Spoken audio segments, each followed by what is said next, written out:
ये कहानी एक पुराने और उजले हुए कस्बे की है जहां सन्नाटा भी चीफता था। यहां रहते थे ख्वाजा साहब। अमावस्या की रात थी। ख्वाजा साहब अपनी हवेली के हुजरे में बैठे मुराकबा कर रहे थे।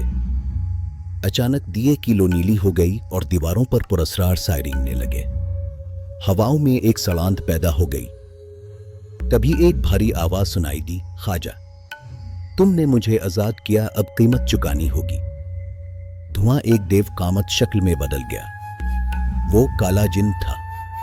इसकी आंखें जलते हुए अंगारों की तरह सुर्ख थी।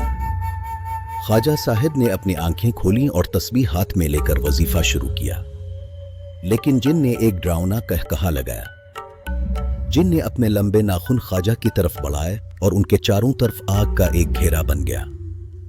जैसे ही जिन ने हमला किया, एक जोरदार धमाका हुआ और पूरा कमरा काले धुएं से भर गया। जारी है।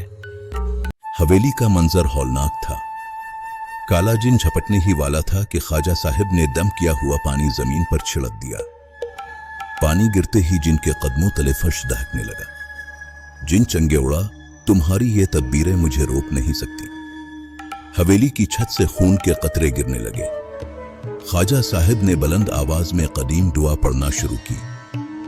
दीवारों पर नक्श चमकने लगे और जिन एक नादीदा जंजीर में जकड़ा गया। वो आजाद होने के लिए तड़पने लगा। जिन ने आंखों से सुर्ख शुआएं निकाली जिससे मुसला जल गया, मगर ख्वाजा साहब के हाथ नहीं कांपे। उन्होंने चांदी की कील जमीन पर गाड़ दी। एक हौलनाक चीख बुलंद हुई जिसे सुनकर परिंदे दरख्तों से गिरने लगे। काला जिन एक बगुले की सूरत में सिमटने लगा और देखते ही देखते जमीन के अंदर गायब हो गया। सुकून लूट आया। ख्वाजा साहब ने शुक्राने का सजदा किया।